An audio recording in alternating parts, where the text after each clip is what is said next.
আসসালামু আলাইকুম। Hybrid automobile workshop থেকে আপনাদের সবাইকে স্বাগতম। তো দেখতে পাচ্ছেন একটি হুন্ডা ভেজেল হাইব্রিড গাড়ি, 2014 মডেলের একটি হুন্ডা ভেজেল হাইব্রিড গাড়ি। তো গাড়িটা মূলত গিয়ার বক্সের প্রবলেম। তো হুন্ডা ভেজেল হাইব্রিড গাড়ি যাদের রয়েছে তারা সবাই জানেন যে হুন্ডা ভেজেল হাইব্রিড গাড়িগুলোর মূলত গিয়ার বক্সের প্রবলেম বেশি হয়ে থাকে। তো এই যে দেখতে পাচ্ছেন গিয়ার বক্সের যে হাইব্রিড মোটরটি রয়েছে, তো এই মোটরটি তো হুন্ডা ভেজেল হাইব্রিড গাড়ি যাদের আছে অনেকেই কিন্তু জানেন না গিয়ার বক্স এবং ডুয়েল ক্লাসের পার্টটি কিন্তু আলাদা। তো গিয়ার বক্সের মধ্যে ডুয়েল ক্লাসটি থাকে।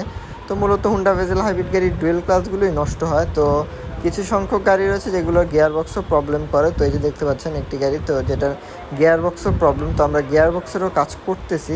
তো যাদের হুন্ডা ভেজেল হাইব্রিড গাড়ি রয়েছে, ডুয়েল ক্লাস গিয়ার বক্স যে কোনো প্রবলেম নিয়ে ভুগছেন তারা অবশ্যই আমাদের সাথে যোগাযোগ করতে পারেন। যদি গাড়িগুলো আমাদের ওয়ার্কশপ পর্যন্ত না আনতে পারেন তাহলে আমরা গাড়িগুলো গিয়ে কাজগুলো করে দিয়ে আসি।